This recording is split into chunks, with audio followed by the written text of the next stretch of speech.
So let's talk Mets. Too much speculation and rumination and gossip going on right now to like make sense of it all. I mean, the Mets are taking their time, which I guess is good. They're being thorough, which is nice, methodical. I'm always a fan of that. You don't want to rush into a bad decision or bad judgment, but at the same time, some other team just could swoop and scoop. My wife calls it swooping. You swoop in and scoop our number one candidate, and then we're like, oh, we'll just go to our number two candidate, and then number two candidate's gone, three's gone. You know, it's like move a little bit quicker. Dusty Baker. So that was a name I didn't really bring up last week, I don't think. But Disha Thorsa from the New York Daily News said that Dusty Baker checks all the boxes for the next Mets manager. I don't know about that. He is 70 years old, which, the ageist in me is like, no, it's not, come on. But then again, our president is 70 plus years old. Our pitching coach, president of the United States, I should mention, not president of the Mets. President of the United States is 70 plus years old. And our pitching coach is like 80 something. So I don't know. Dusty's a 3-time manager of the year. He's made 9 trips to the playoffs. 7 winning seasons out of 10 in San Fran. Dumped by the Nats after 2 straight 95 plus winning seasons, which is a joke. That's why the Nationals fucking suck. But yet they're going to win the World Series this year. So maybe they... What the fuck? The Nationals, dude. I've never been more wrong about a team. I thought, all right, they lose Bryce Harper. So obviously maybe they'll make the playoffs. But even if they do, they're not going to go far because they couldn't even win with Bryce Harper on the roster. And of course, they're now a game away from going to the World Series. What is going on with the Cardinals, dude? You come out and you pummel the Braves. First of all, the Braves, like the Braves and the Dodgers, that has to be a fate worse than death. And I think I've been there once or twice before. All right. I think the 2005 New York Giants went like 11-5. They looked real good. And then I believe they host the wild card against the Panthers and they get smoked like 23-0. I was like, well, what the hell was that season? Looks so good in the regular season. We don't even show up in the postseason. 2008 Giants, we go 12-4, home field advantage. Of course, Plax shoots himself in the friggin' leg, but 12-4, home field advantage. We haven't had that since 2000. And then, just don't show up. We get a bye and we face the Eagles in the divisional round and we just get crushed. We just don't show up. Mets, I would say 2006 was a real downer. I mean, you win 100 plus games and then you don't even make it to the World Series. That's rough. But at least you got the NLCS, I guess. So, I've been there before, but if you're like a Braves or a Dodgers fan, whoa. Losing in the NLDS in that fashion too. Dodgers with your number one coming out of the bullpen and giving up the game tying home run. And then the Braves just completely not showing up in an elimination game and getting run out of the building in the first inning, 10 runs to the Cardinals. Then gloating and being like, we kill the Braves, we kill them, and like getting all hyped up and then just not and basically are getting swept by the Nationals. Strasburg and Scherzer are pitching out of their minds right now. They're putting up record performances, double-digit strikeouts, no walks type performances. I mean, they're just like, I've never seen pitching like that before. I mean, and we have with DeGrom, but like this is almost more dominant than DeGrom. Dusty Baker, though, it's crazy that he gets fired after 2 95 plus winning seasons. But I mean, they got eliminated in the first round of the playoffs. They had not won a playoff series under his watch, which I don't know. If you're a Mets fan, just getting to the playoffs is nice. I wouldn't mind just getting to the playoffs. It'd be nice. But you still would like to have a nice showing in the playoffs and not get run out of the building in an elimination game or, have a record. I mean, the Dodgers won the NL West in fucking August. Oh my God. And then they didn't even make it to the NLCS. Oh, the Seattle Mariners, 2001. 2001, they had like 108 wins, 110, 120. They had an outrageous amount of wins in the regular season. And then I don't even think they went to the ALCS. I don't know, dude. That'll really take the wind out of your sails. I'd rather squeak in. I'd rather do what the Nationals are doing and just squeak in last week of the season and then just ride that momentum right through the World Series. So kudos to them. It sucks. If it ends up being Nationals Yankees, who are you rooting for? I don't know, dude. I guess, I mean, you can't root for the Nationals, can you? There are a lot of Mets fans that hate Yankees fans and hate the Yankees, and I just do not care. I don't care. They're in our city. Great. Different league. American League, National League. I care about the motherfuckers in our division. The Braves, the Phillies, the Nationals, the Marlins. I need those teams to lose. I do not want those teams winning because we play them more than any other teams. They are our rivals.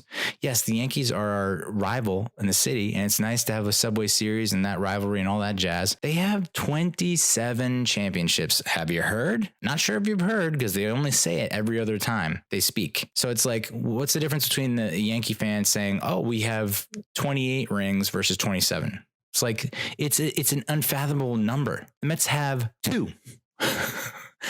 It'll take us, if we win the World Series next year, it'll be the year 2045 if we win the World Series every year from next year, just every year from that year. It would take us 25 straight years of winning the World Series for us to compete with the Yankees because they will always use that 27-28 bullshit. And you got to be like, well, most of those came in the 20s and 30s when like people were eating 11 hot dogs and 4 million Cokes and like, you know, smoking cigars in the dugout. Like, I don't know. I just don't think if the Yankees want to go and win the World Series, great. I do not care.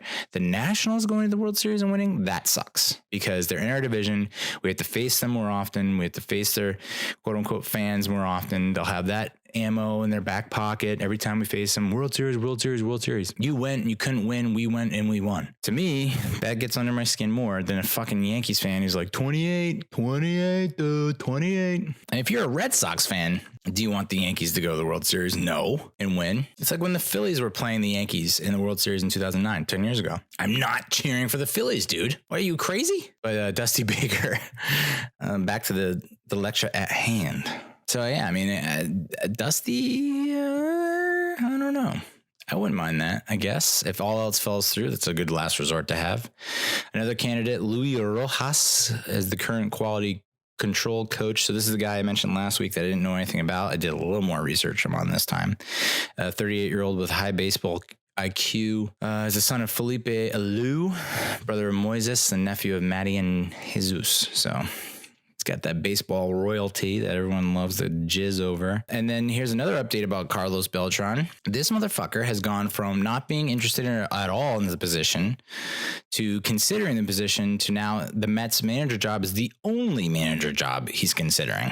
He declined interviews with the Cubs and the Padres per report. So Andy Martino, or whoever the hell, reported that he had no interest or it'll never work because of the past. Like, come on, dude. You vet your shit. Can't just like pop off and not have any facts to back it up.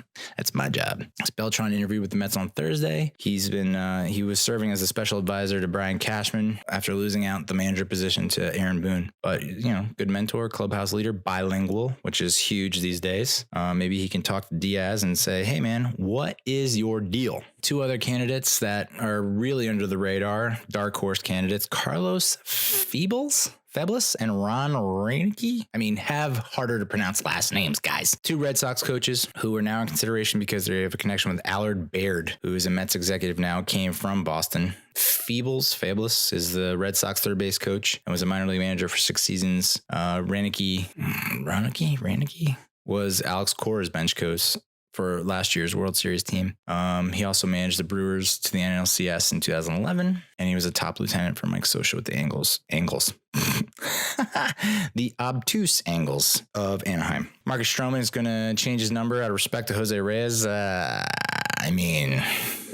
Considering Jose Reyes' domestic disputes and all that jazz, I don't think Jose Reyes is going to have his number retired anytime soon. And I know Stroman grew up and was a fan of Reyes and played with Reyes in Toronto. Fine. And maybe that's for the best. You know, I think that number might be a little cursed, if we're being honest. I don't mind him changing his number. He wore number 54, number 6 with the Blue Jays. Of course, McNeil is 6. So maybe he goes to 54, which I don't hate. Quote, grew up watching the passion and energy of Jose Reyes at Shea Stadium. Also loved playing with him. With that being said, I don't feel right wearing his number because of the incredible career he had in a Mets uniform. Excited to switch numbers and compete in Queens next year. Okay, 54. All right. Rising Apple, which is a fan-sided property. Boo. They have 5 Mets, and their articles are all like shitty slideshows and stuff. So I'm kind of wondering why I'm deciding to mention this. 5 Mets. It was an intriguing headline, I guess. 5 Mets offseason predictions with the rosters and coaching staff.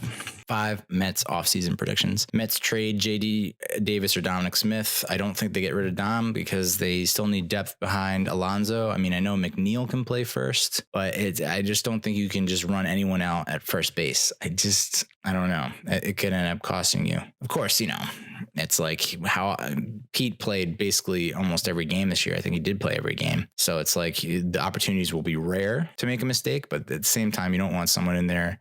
Should Pete get hurt and then it's like a late inning game and then an error costs you the game.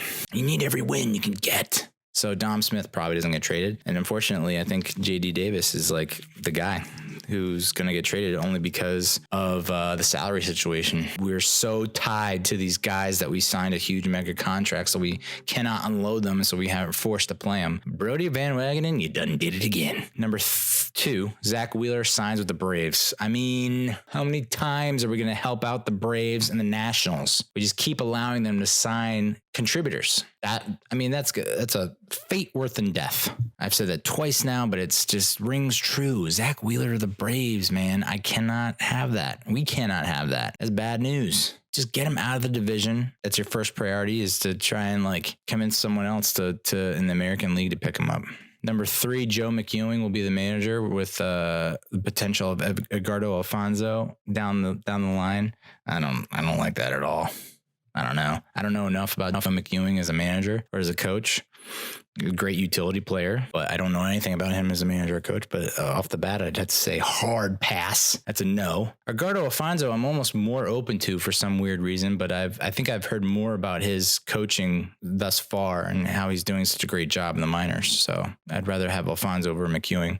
Number 4, Seth Lugo moves to the starting rotation. I mean, he wants it. I know Lugo wants it. The issue becomes if you let Wheeler walk and Lugo comes in and maybe you deal Mats, like what do you do with Mats? Then you don't have any lefties in your rotation. So, I mean, Lugo should help soften the blow of losing Wheeler, but then you have a huge hole in your bullpen. And you have to think about picking up a lefty. If what do you do with Mats? I mean, I guess you have to keep him in the rotation, but do you move Mats to the bullpen and bring in a lefty starter? And number 5, the Mets will add a position player in free agency. And he had mentioned what I had mentioned last week, Starling Marte from the Pirates, center fielder. But he also mentioned Mallex Smith of the Seattle Mariners. I don't know dick about that guy, but I haven't seen much. I haven't heard or seen much about him, so I hope that's not the move. Sounds like another Keon Broxton in the making. No offense, Keon. SNY had an article. These 3 Mets seen as weaknesses could actually be assets in 2020, and no real surprises here. Robinson Cano, Marcus Stroman, and Edwin Diaz. I mean, Stroman didn't pitch the first half of his Mets tenure, didn't pitch as well as we would have hoped. And in the last half, yes, he did. I thought he pitched it right where we need him to pitch. He ended up being 4-2 with a 3.77 ERA. And we went 8-3 in his outings. And DeGrom must look at those numbers and be like, what the F? Like, why can't this happen for me? His results, Stroman's results in 11 starts with the Mets net out to a 4.0 WAR. That would be good for third best on the Mets if that happened over a course of a full season. So I don't know, dude. He's got that magic touch. He's like, it's like the opposite. DeGrom must look at him and be like, can you just give me some of that mojo? Diaz, he has to bounce back. I cannot see him having another disastrous season. And it's like, I don't know, how long do you give him? Like, what's the leash like in 2020? Like, if he comes out that first month and is just dreadful and doing the same shit he's doing in the second half of this past year, what do you do? I think it's a gamble. It's a risk, but opposing hitters had a 387 batting average on balls in play against him. And the writer says, which means Diaz may be right when saying hitters were getting lucky against him. You could pin it on the juiced balls. Let's see what happens without the juiced balls. A lot of it was he just wasn't able to locate his fastball and his slider. I mean, he missed a lot of pitches, and that could be caused to the ball, the slipperiness of the ball that Noah referred to. But I think he'll have a bounce back year. I don't think Cano's going to have like a crazy good year. I think he's going to miss 30 to 60 games. He's going to miss 30 to 60 games a year from now on. Thank God we have Jeff McNeil. Maybe Jed Lowry is able to fill in and do something, but Cano is not going to give you 160 games. He's not going to give you 130 games. He's going to give you like 90 to 120. And what he does in those games, play average baseball. What are you going to do? But Stroman and Diaz definitely bounce back years. Cano, I don't know.